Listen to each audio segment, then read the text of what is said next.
أعوذ بالله من الشيطان الرجيم بسم الله الرحمن الرحيم الحمد لله الذي هدانا لهذا وما كنا لنهتدي لولا أن هدانا الله لقد جاءت رسل ربنا بالحق والصلاة والسلام على سيد الأنبياء والمرسلين أبي القاسم محمد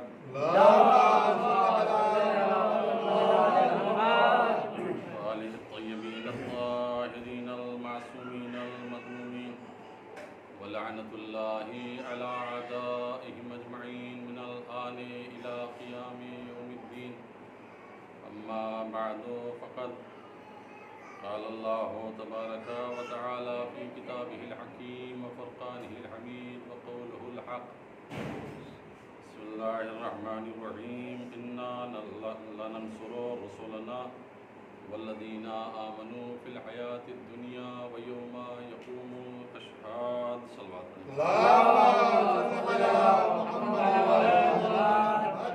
عزیزان گرامی، اپنے گزشتہ بیان سے مرتبط ہوتے ہوئے آپ کے اذہان عالیہ میں وہ گفتگو جو محبت اہل بیت عصمت و طہارت کے سلسلے میں نے 2 دن پہلے یا اس سے پہلے کی تھی، وہ محفوظ ہوگی کہ جس میں نے آپ کی خدمت میں عرض کیا کہ محبت اہل بیت عصمت و طہارت کے کچھ شرائط ہیں، کچھ ضوابط ہیں کہ جو ائمہ اطہار علیہ السلام نے ہمیں اور آپ کو ان سے روشناس کرایا ہے اور ان کی طرف رہنمائی کی ہے۔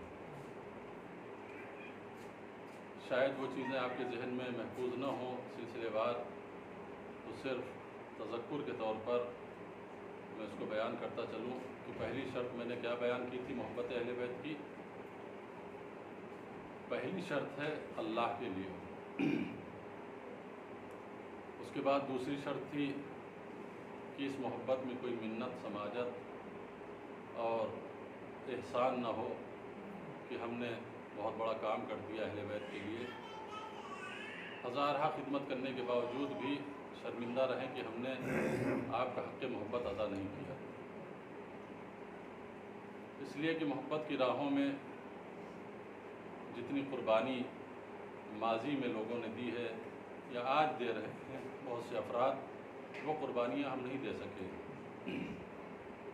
تو بلا شبہ محبت کے درجات ہیں، جس طریقے سے ایمان کے درجات ہیں، کوئی 5 درجے پہ فائز ہے، کوئی 6 پہ ہے، کوئی 10 پہ ہے، اسی طریقے سے محبت کے درجات ہیں، سارے محب ایک جیسے نہیں ہیں۔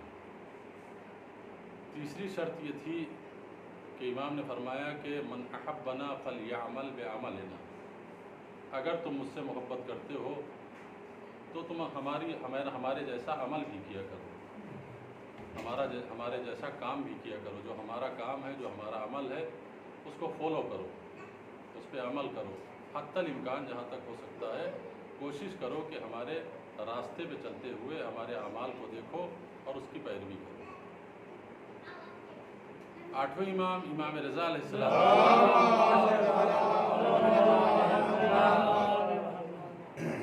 کی خدمت میں خراسان سے پورا وفد آیا ہے، ڈیلیگیشن آیا ہے۔ آپ اندازہ کیجئے کہ کس قدر خستہ اور کوفتہ ہوں گے وہ افراد کہ جو ایران سے مدینہ گئے تھے، اور روایت کے فقرہ ہے کہ پیدل چل کے گئے تھے، تو کتنے دن میں پہنچے ہوں گے وہ لوگ اور کس حالت میں پہنچے ہوں گے۔ پیروں میں چھالے پڑے ہوئے ہیں، آبلے پڑے ہوئے ہیں، کسی کا پیر پھٹ گیا ہے۔ ایسی کیفیت میں امام کی بارگاہ میں جب پہنچے تو انہوں نے سب نے کہا کہ فرزند رسول ہم آپ کی محبت میں آئے ہیں۔ تو امام معصوم علیہ السلام نے 2 کلمات ارشاد فرمائے ہیں، وہ 2 کلمات میں آپ کو ہدیہ کر رہا ہوں، اس پر غور کیجئے کہ جو معصوم فرما رہے ہیں کہ اگر تم میرے محب ہو تو میرے جیسا عمل کرو، یعنی جو عمل ہم کرتے ہیں کم از کم واجبات تم سے ترک نہ ہونے پائے، حرام کام تم سے سرزد نہ ہونے پائے۔ امام نے فرمایا لا تدعو العمل الصالح اتکالا علی حبنا، یہ پہلا جملہ۔ اگر تم یہ کہتے ہو کہ ہم ہمارے محب ہو، تو دیکھو ہماری محبت کے پہ بھروسہ کرتے ہوئے ہماری محبت کے چکر میں کبھی عمل صالح کو نہ چھوڑنا، نیک عمل کو نہ چھوڑنا۔ لا تدعو، خبردار مت چھوڑنا العمل الصالح، نیک کام کو، اتکالاً علی حبنا، ہماری محبت پہ اتکا کرتے ہوئے، تکیہ کرتے ہوئے۔ اس کے بعد دوسرا جملہ ارشاد فرمایا کہ ولا تدعو حبنا اتکالاً یا عملاً علی العمل الصالح، اور اسی طریقے سے بہت زیادہ نمازیں پڑھتے ہو، بہت زیادہ راتوں کو سجدے کرتے ہو، نماز شب تک کے پابند ہو، پورے سال روزے رکھتے ہو، تو عمل سے عمل، ایک صلوات پڑھیں محمد والے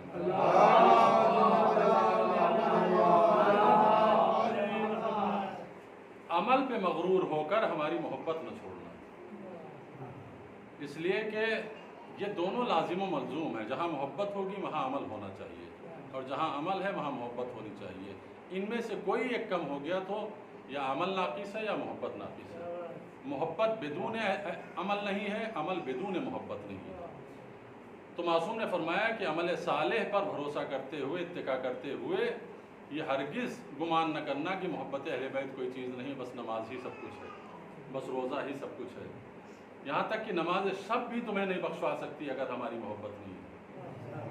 مولا امیر المومنین علیہ السلام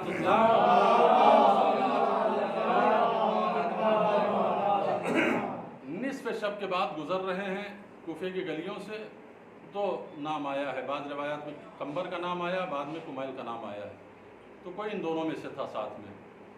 امیر المومنین ایک گھر کے پہلو سے گزرے تو وہاں سے قرآن کی نصف شب گزر گئی ہے، سب پورا کوفہ سو رہا ہے، اس مسجد کے پہلو میں جو گھر ہے اس سے قرآن کی تلاوت کی آواز آ رہی ہے۔ حالانکہ عام طور پہ ایسا ہوتا نہیں ہے کہ مسجد کے پڑوسی نمازی ہوں، اتنے پابند ہوں، اکثر بات بڑے محمد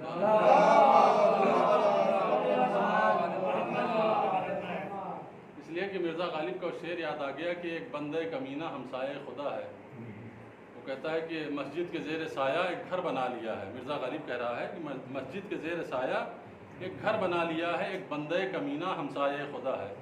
تو اس ٹائپ کے لوگ آپ کو ملیں گے کہ جو مسجد کے قریب تو ہوتے ہیں لیکن سال سال نماز نہیں پڑھتے ہیں، سال سال روزے نہیں رکھتے ہیں، لیکن یہ ایسا آدمی تھا کہ مسجد کے پڑوس میں تھا، لیکن اس وقت کیا کر رہا تھا؟ قرآن کی آواز، قرآن کی تلاوت کر رہا تھا۔ امیر المومنین کے کانوں سے آواز ٹکرائی، آپ نے کوئی توجہ نہیں دی، آپ کے قدم آگے بڑھتے رہے۔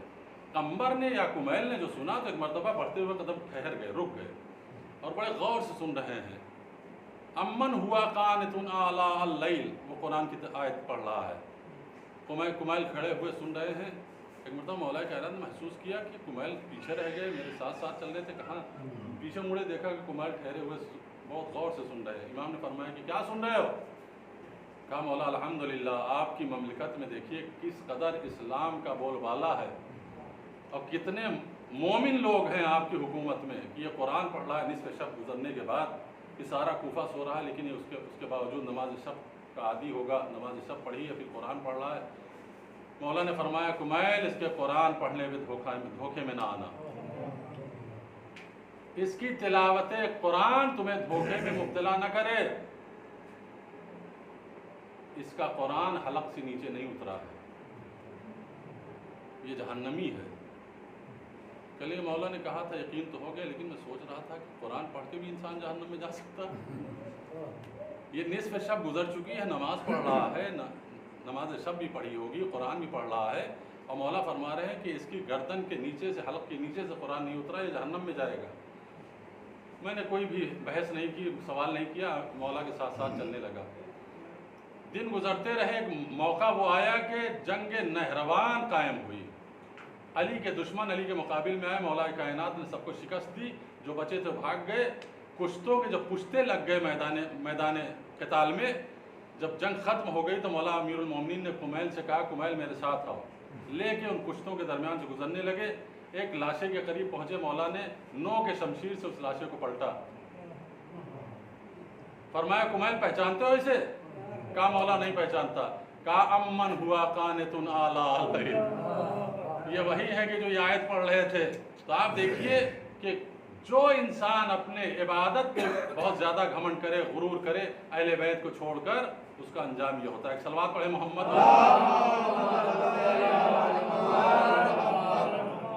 لا تدعو، خبردار اعمال پہ توکل کرتے ہوئے ہماری محبت کو ہلکا نہ سمجھنا، اس لیے کہ ہماری محبت بیس ہے۔ آپ مراجع کرام کی زندگی اٹھا کے دیکھیے، ایک بہت خوبصورت کیا کیا طریقے ایجاد کرتے ہیں مراجع کرام اپنی بخشش کے، حیرت ہوتی ہے۔ آپ سنیے، آپ کو بھی اس میں ایک نیا پہلو نظر آئے گا کہ کس طریقے سے جنت کے راستے تلاش کرتے ہیں۔ آیت اللہ میلانی، ان کے شاگرد ہیں آغا باقری، ایران کے مشہور خطیب ہیں۔ وہ کہہ رہے تھے کہ میں مجلس پڑھنے جاتا تھا تو پہلے ملتا تھا آغا سے۔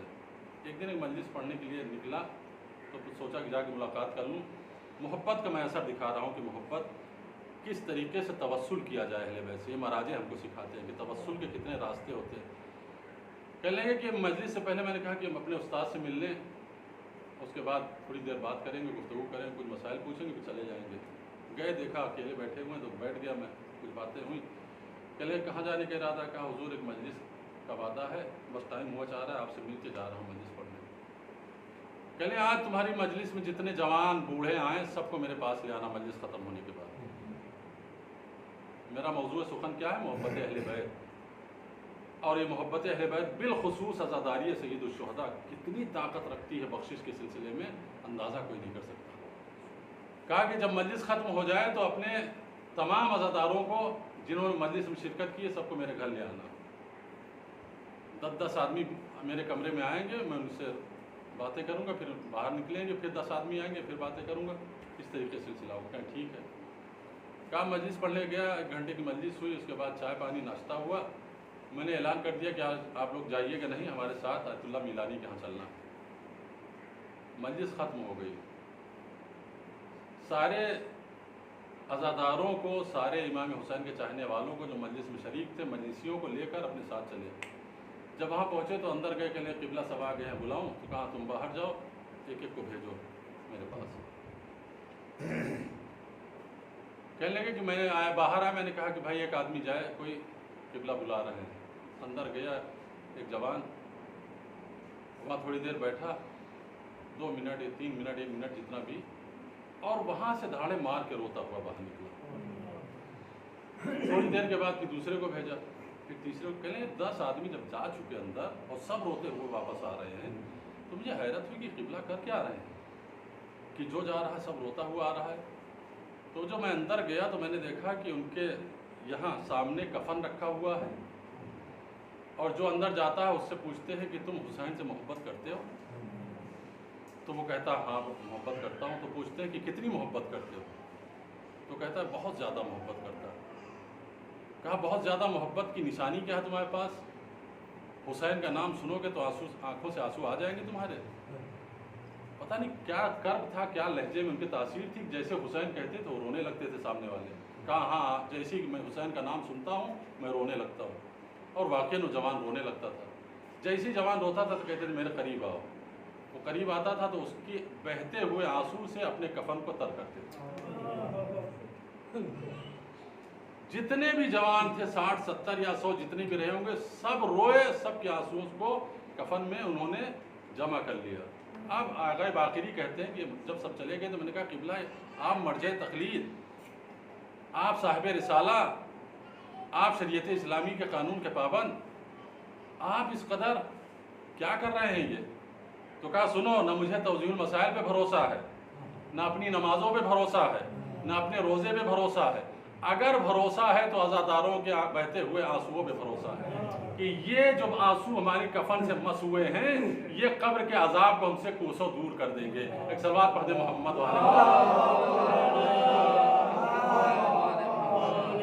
لا تدعو حبنا اتکالا یا عملا علی العمل الصالح، ہماری محبت کو عمل صالح پہ بھروسہ کرتے ہوئے معمولی نہ سمجھنا۔ یہ 3 شرطیں ہوئیں کہ اہل بیت عصمت و طہارت کا عمل اپنائیں ہم اگر محب اہل بیت ہیں۔ چوتھی شرط کیا ہے؟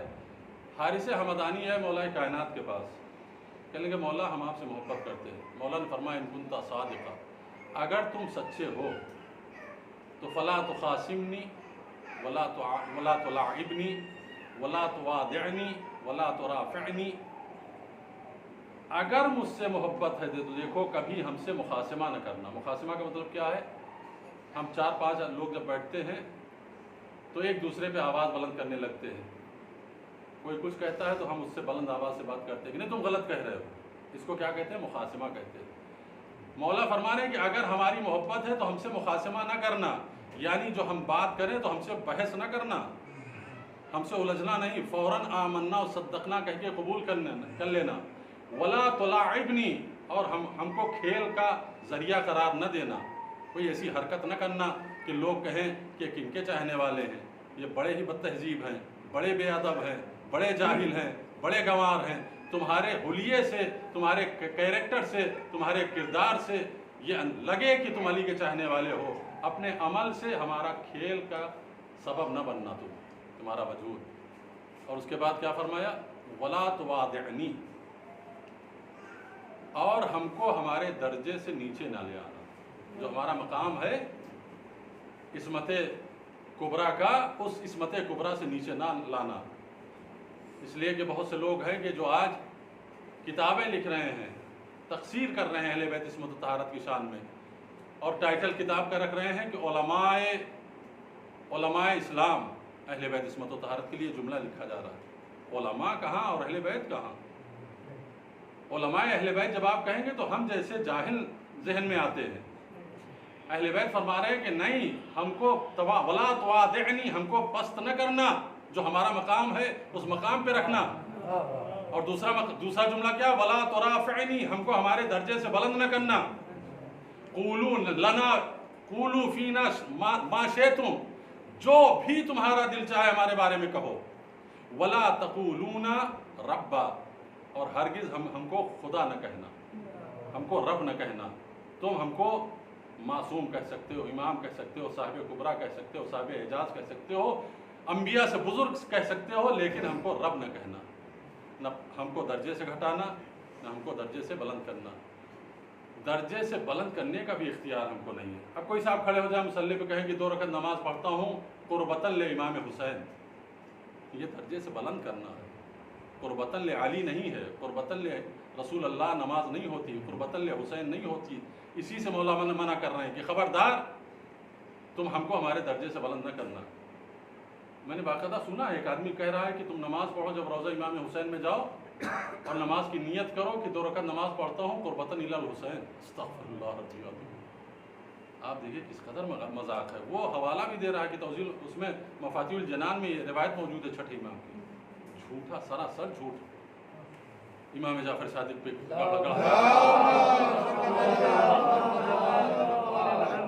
یہ چوتھی شرط ہے کہ اہل بیت کا جو مقام ہے، جو درجہ ہے، اس سے نیچے نہ لایا جائے، اس سے بلند نہ کیا جائے۔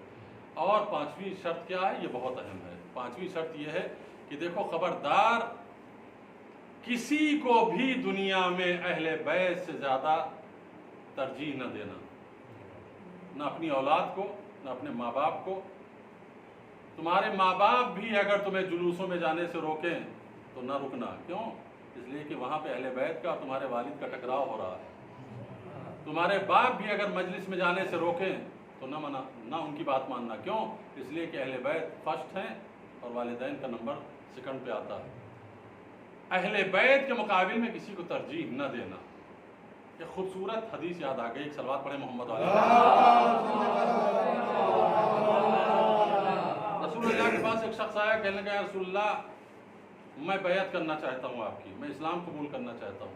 پیغمبر نے فرمایا کہ بیعت کرو، اسلام قبول کرو، لیکن ایک شرط ہے۔ کہا یا رسول اللہ جو شرط کو بھی مانیں گے۔ کہا شرط یہ ہے کہ تم اپنے باپ کو قتل کرو۔ ترجیح دیکھیے، میں ترجیح سمجھا رہا ہوں کہ ترجیح کا مطلب کیا ہے۔ رسول اللہ اس سے کہہ رہے ہیں کہ تم اپنے باپ کو قتل کرنے کا وعدہ کرو مجھ سے، اس کے بعد میں تمہارا اسلام قبول کروں گا۔ اس نے کہا یا رسول اللہ باپ کو قتل کریں؟ کہا ہاں، اسی شرط پہ ہم بیعت لیں گے۔ کہنے لگا رسول اللہ باپ کو 3 مرتبہ اس نے کہا۔ رسول اللہ نے تینوں مرتبہ کہا ہاں تم کو باپ کو قتل کرنا پڑے گا۔ اگر باپ کو قتل نہیں کر سکتے ہو تو میری بیعت نہ کرو، اسلام میں نہ آؤ۔ 3 مرتبہ کے بعد وہ کہتا کہ یا رسول اللہ اگر آپ کہہ رہے ہیں تو صحیح کہہ رہے ہوں گے، کوئی مصلحت ہوگی، ہاں ہم باپ کو قتل کریں گے اور کلمہ پڑھیں گے۔ جب یہ جملہ اس نے کہا تو پیغمبر نے فرمایا واللہ لا نامرکم بقتل آبائکم، خدا کی قسم ہم کبھی بھی یہ اجازت نہیں دیں گے کہ تم اپنے باپ کو قتل کرو، خدا کی قسم ہم کبھی یہ اجازت نہیں دیں گے، کبھی اس بات کا حکم نہیں دیں گے کہ تم اپنے باپ کو قتل کرو۔ میں صرف یہ سمجھانا چاہتا تھا کہ ہماری محبت تمہارے باپ سے کے مقابل میں زیادہ ہونی چاہیے، اور تم امتحان میں کامیاب ہو گئے مان کر کہ واقعاً تم ہم سے محبت کرتے ہو۔ صلوات پڑھیں محمد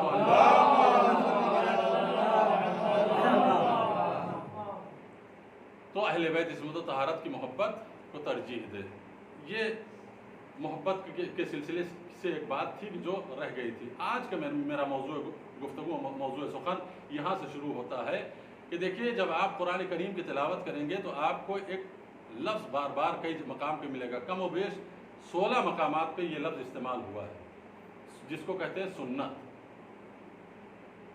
8 مقام پہ اللہ کی طرف منسوب ہوا ہے، یعنی اللہ کے نام کے ساتھ آیا، سنت اللہ سنت اللہ سنت اللہ، اور باقی مقام پہ الگ الگ لفظوں کے ساتھ آیا، تو 16 مقام پہ لفظ سنت استعمال ہوا ہے۔ پہچانیے کہ سنت کیا ہے۔ سنت جب بولی جاتی ہے تو عام فہم مسلمان کے ذہن میں آتا ہے کہ سنت سے مراد یعنی واجب کے مقابل میں جو چیز ہو وہ سنت ہے، اور ایسا ہے بھی۔ کبھی کبھی سنت واجب کے مقابل میں بولی جاتی ہے کہ یہ واجب ہے اور یہ سنت ہے۔ کبھی کبھی سنت بدعت کے مقابل میں بولی جاتی ہے کہ یہ سنت ہے یعنی رسول کا لایا ہوا پیغام ہے و قانون ہے، اور یہ بدعت ہے یعنی اس کا رسول اللہ سے کوئی واسطہ و مطلب نہیں ہے۔ لیکن یہ دونوں معنی ہماری مراد نہیں ہے۔ ہماری مراد ہے سنت سے روش پروردگار۔ سنت اللہ یعنی اللہ کی روش، اللہ کا طریقہ، ایک بہترین طریقہ کہ پروردگار عالم کا وہ کیا ہے، سنت الہی کیا ہے۔ سنت الہی کی جب آپ فہرست بنائیں گے تو بہت ساری سنت الہی آپ کو ملیں گی، لیکن ان سنت میں جو اللہ کی سنت ہے کچھ سنتیں ہیں کہ جو مشروط ہیں، بہت توجہ کیجیے گا، اور کچھ ہیں جو غیر مشروط ہیں، یعنی کنڈیشنل ہیں کہ بعض آدمی کے لیے ہے بعض آدمی کے لیے نہیں ہے۔ کچھ سنتیں ہیں کہ نہیں جو سب کے لیے ہیں۔ وہ سنت کے جو انکنڈیشنل ہے، غیر مشروط ہے، جو سب کے لیے ہے، وہ ہے سنت موت، یعنی موت اللہ کی وہ سنت ہے کہ جس میں کوئی استثناء نہیں ہے۔ کوئی یہ نہیں کہہ سکتا کہ امیر بچے گا غریب مرے گا، رعایا مرے گی بادشاہ بچے گا، موت امام کو نہیں آئے گی ماموم کو آئے گی، نبی کو نہیں آئے گی امتی کو آئے گی، نہیں، غیر مشروط سنت ہے اللہ کی جس کو موت کہتے ہیں، کہ سب اس میں شریک ہیں۔ جو بھی اس دنیا میں آیا ہے جس نے سانس لی ہے ایک لمحے کے لیے، وہ موت کے دہانے سے گزر کے جائے گا آخرت کی طرف۔ یہ سنت الہی ہے جو غیر مشروط ہے۔ اب جب سنت کی لفظ آئی ہے قرآن میں تو دو لفظیں سنت کے ساتھ استعمال ہوئی ہیں، ایک تبدیل کا لفظ استعمال ہوا ہے، ایک تحویل کا لفظ استعمال ہوا ہے۔ قرآن کہتا ہے لن تجد لسنت اللہ تبدیلا، تم اللہ کی سنت میں کبھی کوئی تبدیلی نہیں پاؤ گے، کبھی کوئی چینج نہیں پاؤ گے۔ اور دوسرے مقام پہ استعمال ہوا ہے لن تجد لسنت اللہ تحویلا، یعنی اللہ کی سنت میں تم تحویل نہیں پاؤ گے۔ ایک مقام پہ تبدیل ہے، ایک مقام پہ تحویل ہے۔ تبدیل کسے کہتے ہیں اور تحویل کسے کہتے ہیں؟ مکمل کوئی چیز چینج ہو جائے اس کو کہتے ہیں تبدیل۔ مثلا اگر اللہ کا فیصلہ ہو چکا ہے کہ فرعون اور اس کی قوم پہ عذاب آئے گا، وہ غرق ہوگا، تو یہ سنت الہی ہے، یہ تبدیل نہیں ہوگی کہ اب اس کے اوپر رحمت نازل ہونے لگے، اس کے اوپر انعام پروردگار کی بارش ہونے لگے۔ نہیں، اب طے ہو چکا کہ غرق ہوگا تو غرق ہوگا۔ یہ سنت تبدیل ہونے والی نہیں ہے۔ اس کو کہا جاتا ہے تبدیل یعنی چینج ہو جانا، یہ چینج نہیں ہوتی اللہ کی سنت۔ تحویل کا کیا مطلب ہے؟ تحویل کا مطلب یہ ہے کہ اگر کسی شہر کے لیے اللہ نے ٹارگٹ کیا ہے کہ اس پہ عذاب ہوگا تو اسی شہر پہ عذاب ہوگا، اس شہر کو چھوڑ کر پھر دوسرے شہر کو ٹارگٹ نہیں کیا جائے گا۔ اس کو کہتے ہیں تحویل ہونا، یعنی ٹرانسفر ہونا۔ تبدیل یعنی چینج ہونا، تحویل یعنی ٹرانسفر ہونا۔ تو یہ مقدمے کے طور پہ یہ باتیں میں کر رہا تھا۔ سنت کی جب بات آتی ہے تو مشروط سنت ہے یعنی موت، غیر مشروط سنت یعنی موت، اور ایک مشروط سنت ہے کہ جس کو نصرت الہی کہتے ہیں، امداد الہی کہتے ہیں۔ یہ نصرت سب کے لیے نہیں ہے، یہ مومنین کے لیے ہے، یہ مرسلین کے لیے ہے، جیسا کہ میں نے آیت میں آپ کو پڑھ کے سنایا کہ اللہ کی نصرت مومنین کو ملتی ہے، مرسلین کو ملتی ہے، اور سب اس نصرت کے دائرے میں نہیں آتے ہیں۔ اسی طریقے سے استدراج ہے۔ استدراج کا لفظ قرآن میں استعمال ہوا ہے۔ استدراج کیا ہے؟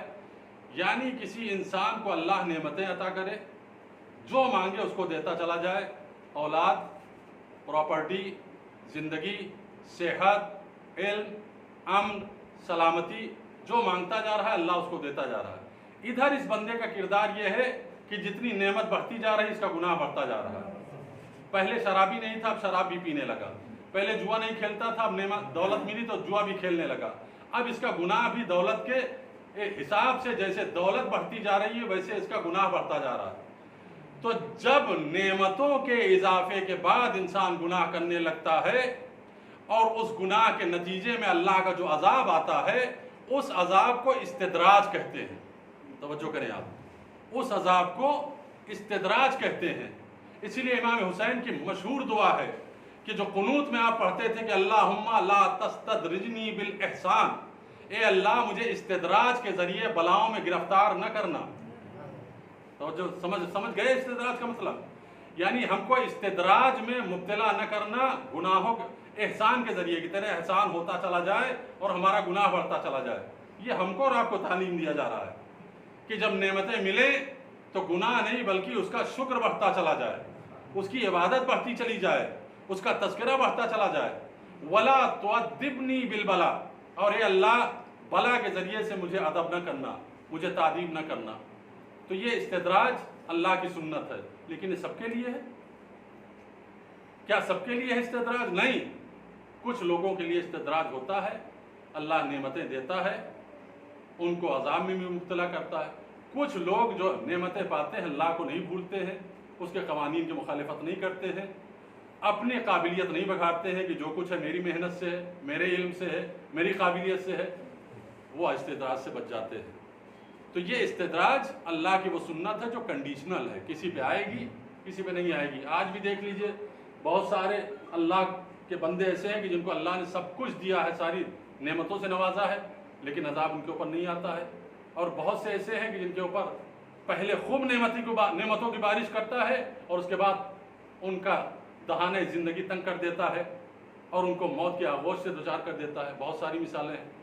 اسی طریقے سے نصرت ہے کہ نصرت جو اللہ کی ہے وہ سب کو نہیں ملتی ہے، کچھ لوگوں کو ملتی ہے، اور کب ملتی ہے اس کے شرائط مولا امیر المومنین نے بیان کیا، علی ابن ابی طالب علیہ السلام۔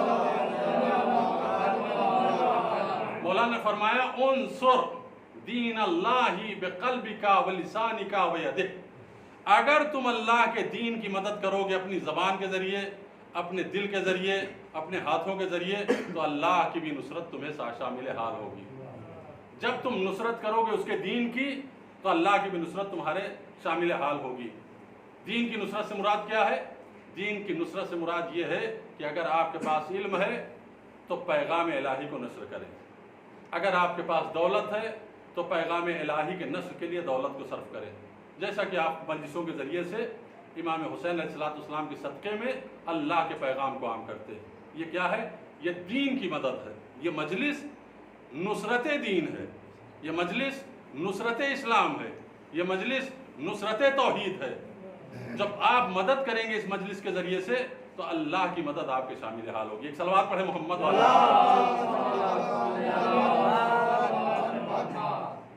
یہ تین طریقے سے مدد کرنا ہے، اور بہترین پلیٹ فارم ہم کو ملا ہے۔ بہت خوش نصیب ہیں ہم کہ ہم کو اللہ نے یہ پلیٹ فارم دیا ہے مجلس کا۔ خدا کی قسم میں ایک جملہ کہتا ہوں کہ مجلس حسین ابن علی وہ بہترین سرمایہ ہے ہماری قوم کے لیے کہ اگر یہ مجلس نہ ہوتی تو شیعہ قوم سے بڑا جاہل دنیا میں کوئی نہ ہوتا، شیعہ قوم سے زیادہ گنوار کوئی نہ دنیا میں ہوتا، شیعہ قوم سے زیادہ بد تہذیب کوئی نہ ہوتا۔ تہذیب اسی مجلس نے عطا کی ہے، علم اسی مجلس نے عطا کی ہے، معرفت توحید اسی مجلس نے عطا کی ہے، معرفت رسالت اسی مجلس نے عطا کی ہے، معرفت امامت اسی مجلس نے عطا کی ہے۔ یہ مجلس بہترین دانشگاہ ہے، درسگاہ ہے۔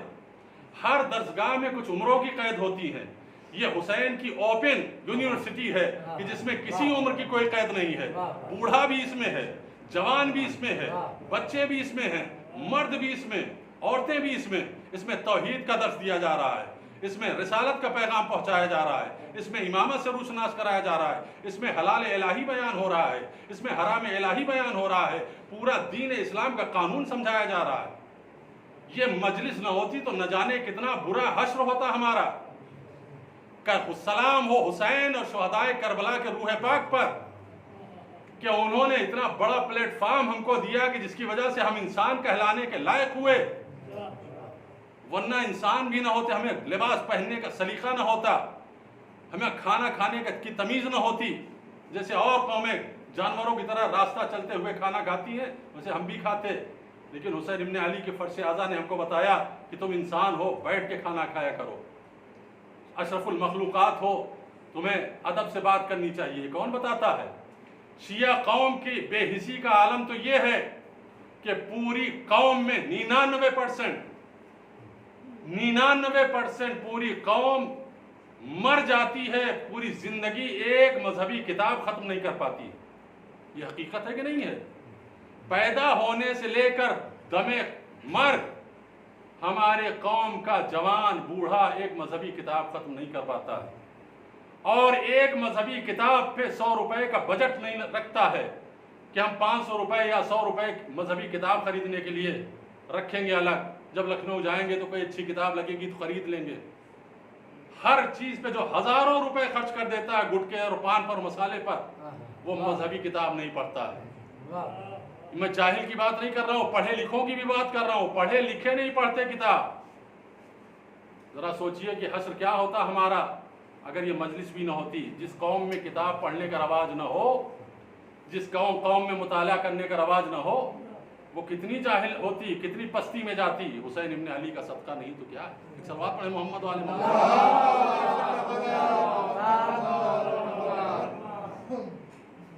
100 روپے، میں نے تو یہ دیکھا ہے کہ اگر آپ کتاب خرید کے لائیں تو ہم پہنچ جائیں گے آپ سے ادھار مانگ کے لائیں گے پڑھنے کے لیے۔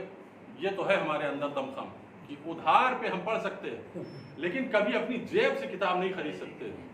یہ ہے ہماری بے حسی کا عالم کہ ہم مذہب کے لیے مذہبی معلومات مطالعے کے ذریعے، تحقیق کے ذریعے نہیں حاصل کرتے، سنی سنائی باتوں پر عمل کرتے ہیں، اور جو یہاں بیٹھ کر آپ کو باتیں بتا جاتا ہے آپ سمجھتے ہیں وہ قرآن کی آیت ہے، وحی منزل ہے۔ غلط باتیں بھی بہت سے لوگ بیان کر کے جا رہے ہیں آپ کے سامنے۔ ایسے لوگ ہیں کہ جو قرآن کے غلط آیتیں پڑھتے ہیں، آپ سمجھتے ہیں کہ صحیح پڑھ رہے ہیں۔ کیوں صحیح سمجھتے ہیں صحیح پڑھ رہے ہیں؟ اس لیے کہ آپ کا مطالعہ ہی نہیں، آپ کو جذبہ ہی نہیں، آپ کو شوق ہی نہیں ہے۔ آپ سے مراد یہ آن لائن جا رہی مجلس جو بھی سنے گا استفادہ کرے گا، آپ سے مراد پوری شیعہ قوم، واحد ایرانی قوم ایسی ہے کہ آپ چلے جائیے کھانے کی دکانوں سے زیادہ کتاب کی دکان پہ بھیڑ نظر آئے گی، رش رہتا ہے، جمع غفیر رہتا ہے، ایسا معلوم ہوتا ہے جیسے فری میں کوئی چیز بٹ رہی ہے۔ جوان وہاں پہ لائن لگا کے کتاب خریدتا ہے۔ تو آج ان کی ترقی کا عالم آپ دیکھ لیجئے۔ تو مطالعے کا جذبہ ہمارے اندر بیدار ہونا چاہیے۔ اگر آپ انٹرنیٹ پہ بھی بیٹھے ہیں تو ادھر ادھر کی بیہودہ سائٹ پہ نہ جائیں، آپ مذہبی کوئی سائٹ کھولیں، اس میں دیکھیے ائمہ اطہار کے سلسلے میں کوئی کتاب آپ کو نظر آ جائے، اس کا مطالعہ کرنا شروع کر دیجئے۔ ایک صلوات پڑھیں محمد علیہ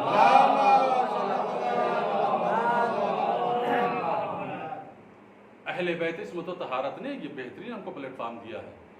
2 حصے ہماری مجلس کے، ایک فضائل کا حصہ، ایک مصائب کا حصہ۔ فضائل میں تمام احکام شریعہ بیان کیے جاتے ہیں، حلال فضائل میں، حرام شریعت فضائل میں، فضائل اہل بیت اسی فضائل میں، مسائل دین اسی فضائل میں، توحید اسی فضائل میں، رسالت اسی فضائل میں، قیامت کا ذکر اسی فضائل میں، تمام فضائل میں بیان ہوتا ہے۔ پہلی بانی مجلس ہے عورت، خاتون۔ عورتوں کو دین فہمی کی طرف زیادہ آنا چاہیے۔ کیوں؟ اس لیے کہ فرش عزا بچھانے والی جو بانی ہے وہ عورت ہے۔ تو جو عورتیں فرش عزا پہ بیٹھتی ہیں ان کے اندر جذبہ دین دیداری اور جذبہ دین فہمی زیادہ ہونا چاہیے۔ لیکن افسوس کے ساتھ یہ جملہ کہہ رہا ہوں، کہ ہماری خواتین فضائل مکمل نہیں سنتی ہیں، خطبے سے لے کر فضائل تک وہ گفتگو میں مصروف رہتی ہیں، محو گفتگو، اور جیسے ہی مصائب آیا وہ گریہ گناہ ہو جاتی ہیں۔ مصائب میں کوئی مسئلہ نہیں بیان کیا جاتا ہے، کوئی شریعت کا قانون نہیں بیان کیا جاتا۔ یہی وجہ ہے کہ آج مسائل دینی کے بارے میں ہماری خواتین زیرو ہیں، کچھ نہیں جانتی ہیں، حلال و حرام کو نہیں معلوم ہے ان کو، مسائل نماز، مبتلات نماز نہیں معلوم کہ کتنی چیزیں نماز کو باطل کرتی ہیں۔ کیوں ایسا ہے؟ اس لیے کہ فضائل نہیں سنتی ہیں، بچیاں شور کرتی ہیں، بچے شور کرتے ہیں۔ جو بزرگ خواتین ہیں ان کی ذمہ داری ہے کہ بچیوں کو سمجھائیں، ان کو بٹھائیں اپنے پہلو میں کہ بیٹا فرش ازاں گھومنے کے لیے، ٹہلنے کے لیے، کھیلنے کی جگہ نہیں ہے، بیٹھو حسین کا پیغام سنو۔ یہ ہے پارٹ مجلس کا۔ تو دو حصے ہیں، اور اس مذہب کو پہنچانے کے لیے ہمارے علماء نے جو قربانی دی ہے، سلام ہو ہمارے بزرگ علماء کے روح پاک پر۔ خدا کی قسم ہمارے بزرگ علماء کی خدمت نہ ہوتی تو یہ جو حدیثوں کی کتابیں ہیں ہم تک نہ پہنچتی، ہم کو پتہ ہی نہ چلتا کہ چھٹے امام نے کیا فرمایا، ہم کو پتہ ہی نہ چلتا کہ واقعہ کربلا میں کیا ہوا ہے۔ یہ سب ہمارے علماء کے خدمتوں کا صلہ ہے کہ انہوں نے کتابیں لکھی ہیں، جان کی بازی لگا کر کوئی شہید ہوا ہے، قربانی دے کر یہ کتابیں فراہم کی ہیں ہم تک، اور ہم اتنے بے حس ہیں کہ ہمارے پاس اتنا بھی ٹائم نہیں کہ 10 منٹ شریعت کو، دین کو اپنا وقت دے سکیں، 10 منٹ کتاب کا مطالعہ کر سکیں۔ یہ حقیقت ہے یا نہیں ہے؟ اگر حقیقت ہو تو صلوات پڑھیے محمد وعلیہ۔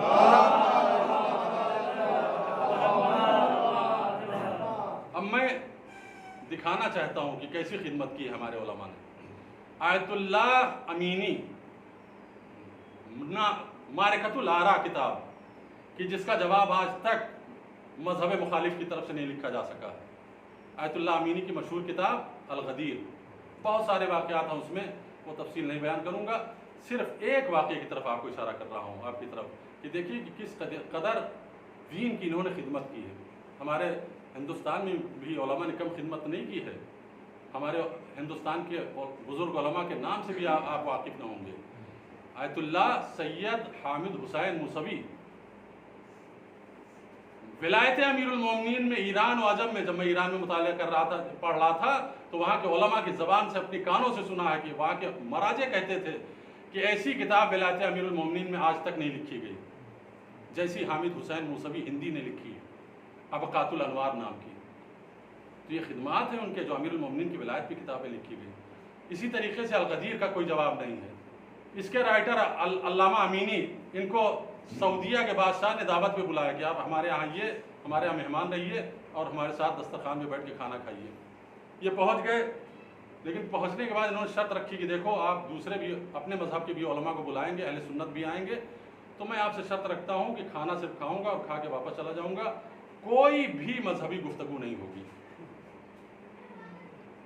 بالکل مذہبی ٹاپک پہ کوئی بات نہیں ہوگی۔ اگر آپ کو منظور ہے تو ہم آپ کی دعوت قبول کرتے ہیں، لیکن اگر کوئی مذہبی ٹاپک چھڑا تو پھر ہم آپ کے یہاں کھانا نہیں کھائیں گے، واپس چلے آئیں گے۔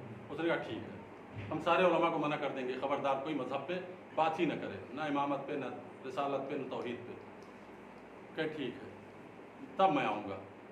وقت موعود پہ پہنچے، وہاں سینکڑوں علماء اہل سنت، شیعوں میں سے واحد یہ علامہ امینی، جب یہ پہنچے دسترخوان بچھا، سب کھانا کھا چکے، فارغ ہوئے کھانے سے، تو اس کے بعد صوفہ لگایا گیا، صوفے سب لوگ بیٹھے، یا زمین پہ جیسا بھی طریقہ ہو عرب میں، زمین پہ بیٹھے گاؤں تکیہ لگا کے۔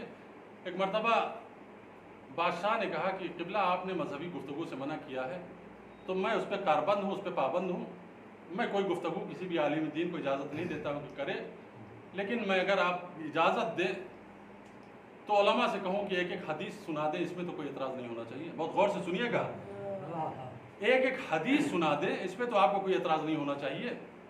ہر عالم ایک حدیث سنا دے، اس کے بعد آپ ایک حدیث تبرکن سنا دیجئے، تو یہ مجلس ہماری متبرک ہو جائے۔ تو کہا ٹھیک ہے، ایک ایک حدیث آپ علماء سے کہیے کہ وہ بیان کریں۔ ان کے جتنے بھی علماء تھے، پورے مملکت سے اس نے بلائے تھے ٹاپ کے علماء کو، انہوں نے ایک ایک حدیث بیان کرنا شروع کیا۔ کیا کیا حدیثیں تھی اس کا تذکرہ تو نہیں اس واقعے میں، لیکن جو علامہ نے بیان کی اس کا ذکر ہے۔ جب سب بیان کر چکے تو مرتبہ بادشاہ نے کہا آیت اللہ امینی سے کہ قبلہ آپ بھی بیان کیجئے، سب بیان کر چکے، آپ بھی ایک حدیث بیان کر دیجئے۔ تو انہوں نے کہا کہ قال رسول اللہ صلی اللہ علیہ وآلہ وسلم،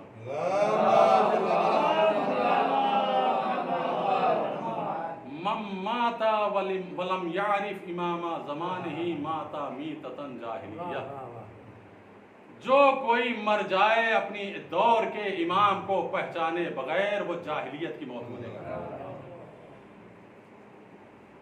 یہ کہہ کر ایک مرتبہ سارے علماء کی طرف متوجہ ہوئے علامہ امینی، کہنے لگے کہ تمام علماء کرام، علماء اسلام سے دست بستہ میری گزارش ہے، میرا ایک سوال ہے، میں ان سے پوچھتا ہوں کہ یہ بتائیں کہ کیا یہ حدیث صحیح ہے یا نہیں ہے؟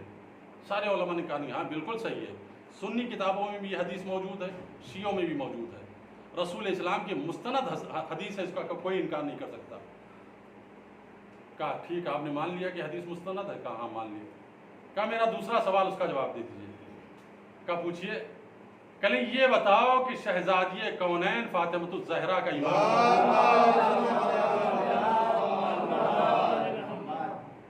شہزادی کونین کا امام کون تھا؟ جیسے ہی پوچھا کہ شہزادی کونین کا امام کون تھا، ایک مرتبہ سب میں کھلبلی مچی اور دھیرے دھیرے اٹھ کے جانے لگے، جوتا پہنو اور بھاگے سب، پوری مجلس میں خلوت، صرف بادشاہ رہ گیا اور یہ رہ گئے۔ تو بادشاہ نے کہا تو سب چلے گئے؟ کہا کہ ہاں ان کو جانا ہی تھا۔ کہا کیوں؟ یہ آپ کے سوال میں کوئی سی گہری بات نہیں تھی؟ کہا بہت گہری بات تھی، میں بنیاد ہلا دیتا اگر جواب دیتے یہ۔ کہلیں کہ کیا ایسی گہری بات تھی؟ کہلیں اگر یہ کہتے کہ شہزادی کونین کا امام امیر المومنین علی ابن ابی طالب ہے تو میں ان سے دوسرا سوال یہ کرتا کہ جب علی مسلم امام ہے تو امام کے ہوتے ہوئے جھوٹا دعوے دار خلافت کیسے کوئی بول سکتا ہے؟ کیسے کوئی خلافت کا دعویٰ کر سکتا ہے؟ جب مان لیا کہ یہ امام ہے، رسول کی بیٹی نے جس کو امام مان لیا، تو رسول کی بیٹی کے ماننے کے بعد کوئی دوسرا خلیفہ کیسے ہو سکتا علی کے ہوتے ہوئے؟ کہا یہ بات علی کا اگر جواب دیتے تو، لیکن اگر یہ کہتے کہ شہزادی کونین کا امام فلاں صاحب تھے تو میں ان سے کہتا کہ پھر بخاری نے کیوں لکھا ہے کہ وَهِيَ سَاخِطَةٌ عَلَيْهِ، فاطمہ دنیا سے چلی گئی اور غضبناک ہو کر گئی، فاطمہ ان سے ناراض ہو کر گئی۔ جب یہ صحیح امام تھے تو رسول کی بیٹی ان سے ناراض کیوں تھی؟ یہ جواب دیکھیے، یہ عالم دین کا جواب ہے، یہ ایک مرجع تقلید کا جواب ہے۔ ایک صلوات پڑھے محمد والے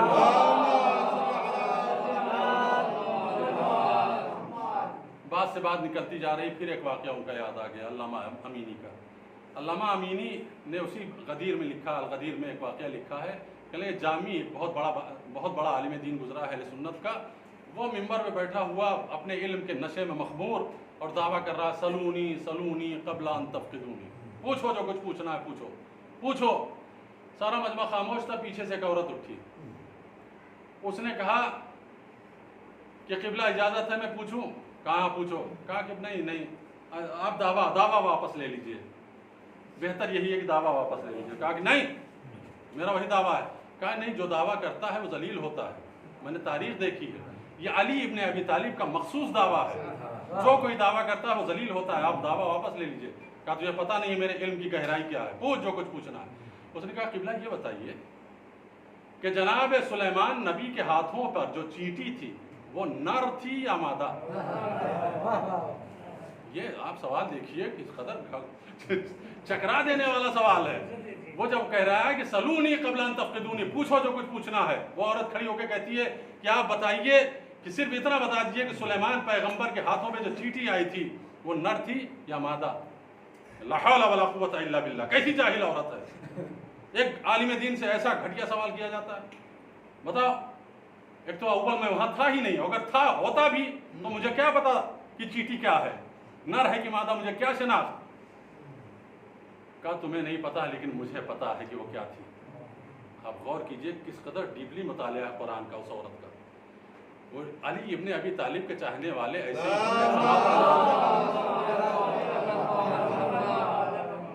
کہا تمہیں نہیں معلوم مجھے معلوم ہے۔ کہا تجھے معلوم ہے؟ میں اتنا بڑا عالم، مجھے نہیں معلوم ہے؟ برسہ برس میں نے مدرسے میں زندگی گزاری اور نہ جانے ہزارہ کتابیں پڑھی، آج تک کسی کہا کہ نہیں مجھے پتا ہے۔ کہا کہاں لکھا ہے؟ کیا تھی وہ؟ کہا قرآن کریم میں لکھا ہے۔ اس کا مطلب آپ قرآن بھی نہیں پڑھتے؟ قرآن میں کہاں ہے؟ قرآن میں کہا قرآن کہہ رہا ہے کہ قالت نملتن، نملہ نے کہا سلیمان سے نملہ مؤنث چیٹی کو کہتے ہیں. اگر مذکر چیٹی ہوتی تو عربی اس کی ہوتی ہے نمل. نمل نمل نہیں استعمال کیا قرآن نے, نملہ استعمال کیا. نملہ مؤنث کے لیے استعمال ہوتا ہے. اس کا مطلب وہ جو چیٹی آئی تھی وہ مذکر مؤنث تھی. کہنے کہ ہاں یہ آیت تو ہمارے ذہنی سے نہیں گزری, ہمارے نظروں سے نہیں گزری, تم نے غضب کی آیت لے کر آئی. لیکن جب مبہوت ہو گیا تو اس نے کہا کہ یہ بتا کہ شوہر کی اجازت سے آئی ہے یا اپنی اجازت سے آئی ہے. اگر شوہر کی اجازت سے آئی ہے تو شوہر پہ لعنت, اور اگر اپنی اجازت سے آئی ہے شوہر کی اجازت کے بغیر اپنی مرضی سے تو تجھ پہ لعنت. اس نے کہا قبلہ ایک سوال کا اور جواب دے دیجئے.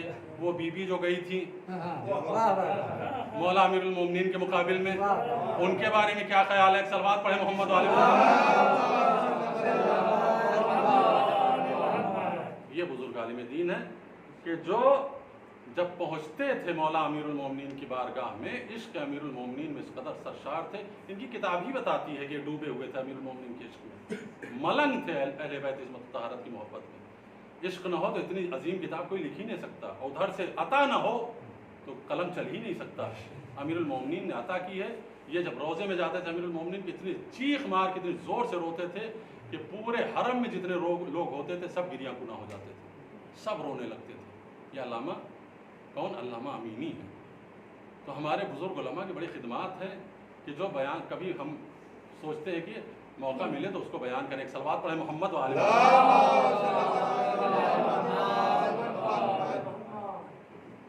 اہل عزا, بس اس سے زیادہ میں آپ کو ذمہ دوں. آج محرم کی 6ٹھی تاریخ ہے. 6ٹھی تاریخ کس کی طرف منسوب ہے؟ شہزادے جناب علی اصغر کی طرف. جب امام حسین علیہ السلام کا کوئی نہ رہا, سب قربان ہو گئے, اعزاء و اقربا. ہمارے یہاں مشہور یہی ہے کہ آخری شہید امام حسین سے پہلے جناب علی اصغر ہے. لیکن میں عرض کروں گا کل کی مجلس میں کہ نہیں, جناب علی اصغر کے بعد بھی اہل بیت کے گھرانے کا ایک شہید ہے کہ جو جناب علی اصغر کے بعد شہید ہوا. لیکن مشہور یہی ہے کہ جناب علی اصغر امام حسین کے بعد سے پہلے آخری شہید ہے. جب کوئی نہ رہ گیا حسین کا ساتھی تو ایک مرتبہ امام معصوم نے مقتل میں کھڑے ہو کے فرمایا, حل من ناصر حل من معین یعیننا, ہے کوئی جو میری مدد کو آئے, ہے کوئی جو میری نصرت کو آئے. کوئی نہیں تھا, کوئی نہیں تھا امام معصوم کی مدد کرنے والا. لیکن وہ مقتل کے منازل سے گزرنے سے پہلے اور جناب علی اصغر کے مصائب بیان کرنے سے پہلے چند کلمات سن لیجئے کہ جو بہت اہم ہے. آغائے حجت الاسلام بندانی نیشاپوری یہ کہتے ہیں کہ حرم مولا امام حسین میں بیٹھا ہوا تھا. محرم کا زمانہ تھا, چہلم کا زمانہ تھا, کب کا تھا نہیں معلوم.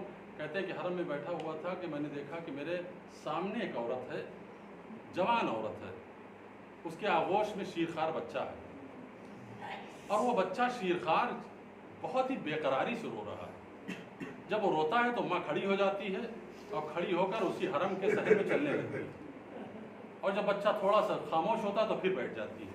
پھر جب وہ رونا شروع کرتا ہے تو پھر کھڑی ہو جاتی ہے. 2-3 مرتبہ جب ایسا ہی ہوا تو میرے پہلو میں جو عرب بیٹھا تھا, میں نے کہا کہ یہ عورت کے گود میں جو بچہ ہے بیمار ہے کیا؟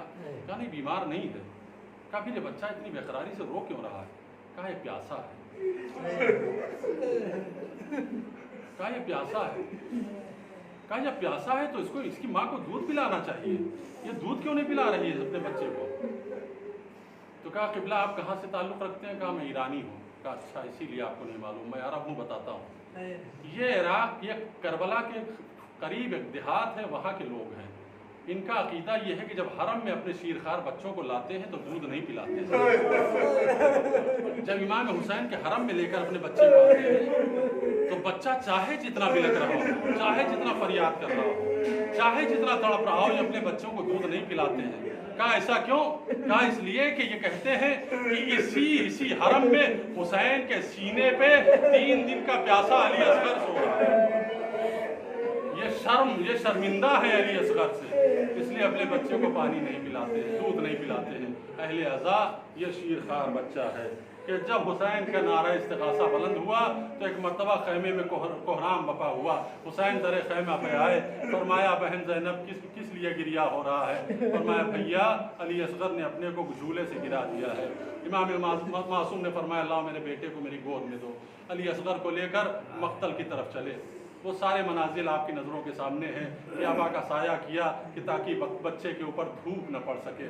حسین اس قدر اپنے بچے کو احتیاط کے ساتھ مقتل میں لے کر آئے ہیں, اور آنے کے بعد ایک مرتبہ فوج عزیز سے کہا میرے بچے کو پانی پلا دو. لیکن سخت مصائب سننے کے کا انتظار نہ کیا کیجیے. بہت سے لوگ منتظر رہتے ہیں کہ کوئی نیا مصائب سنے تب روئیں, تب سر جھکائیں. ایسا ہرگز نہ سوچا کیجیے. ان کے مصیبت یہی عظیم ہے کہ 3 دن کا بھوکا پیاسا بچہ ہے, 3 دن کا بھوکا پیاسا بچہ ہے, باپ کی آغوش میں آیا ہے, زبان ہونٹوں پہ پھیر رہا ہے, خشک زبان باپ دیکھ رہا ہے اور پانی نہیں پلا سکتا ہے.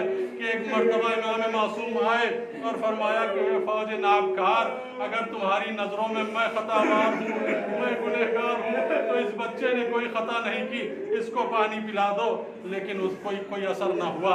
جب اثر نہ ہوا تو ایک مرتبہ امام معصوم نے اپنے شیر خوار کو جلتی ہوئی زمین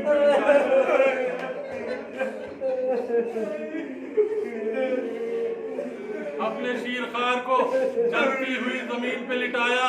جب بچہ تڑپنے لگا تو حسین ایک مرتبہ خم ہوئے اور خم ہو کے اپنی آغوش میں لیا, کہا منہ چوم کے کہا میرے لال مجھے معاف کرنا, اے میرے بچے, اے علی اصغر, میں ان لعینوں کا امتحان لے رہا تھا. بس ایک مرتبہ حسین ابن علی نے جو پانی کا مطالبہ کیا, فوج یزیدی میں ایک تلاطم بپا ہوا. عمر سعد نے حرملہ سے کہا علی اصغر کے گلے کا نشانہ لے. ایک مرتبہ لعین نے تیر چلایا. بس میں یہی روک کر آپ سے ایک سوال کرتا ہوں, تیر کیسا تھا؟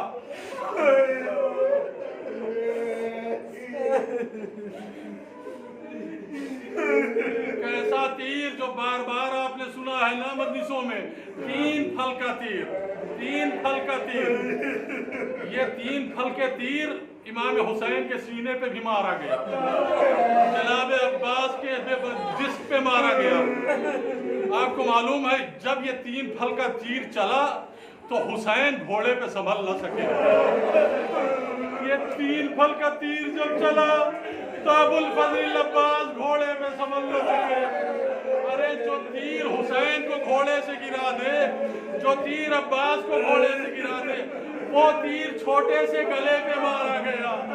کہاں علی اصغر کا گلا, اور کہاں اتنا عظیم تیر جس کے لیے معصوم نے فرمایا فَذَبَحَهُ مِنَ الْأُذُنِ إِلَى الْأُذُنِ. ارے تیر اتنا بھاری تھا کہ علی اصغر کان سے لے کر کان تک ذبح ہو گئے. ایک کان سے لے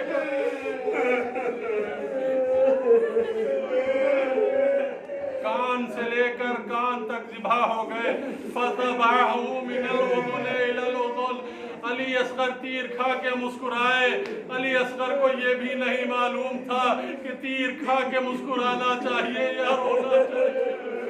ایک مرتبہ حسین نے بچے کے بہتے ہوئے خون کے سامنے چلو لگایا. جب چلو بھر گیا آسمان کی طرف پھینکنا چاہا, آواز غیبی آئی حسین اس خون کو آسمان کی طرف نہ پھینکنا ورنہ صبح قیامت تک ایک قطرہ بارش کا نہیں گرے گا. زمین نے منع کیا. ایک مرتبہ حسین نے اس خون کو اپنے چہرے پہ مل لیا. جب حسین نے چہرے پہ ملا تو غیب سے آواز آئی یا حسین دعہو فإن لہو مرضعا فی الجنہ.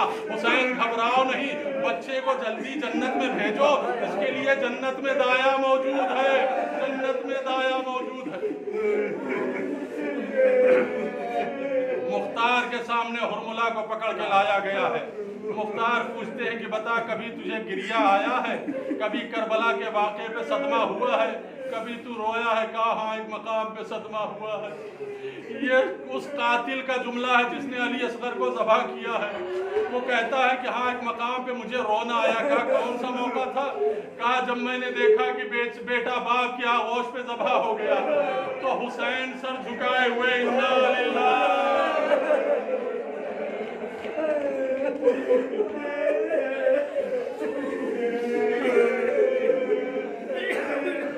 اِنَّا لِلَّهِ وَإِنَّا إِلَيْهِ رَاجِعُونَ پڑھتے ہوئے آگے بڑھے.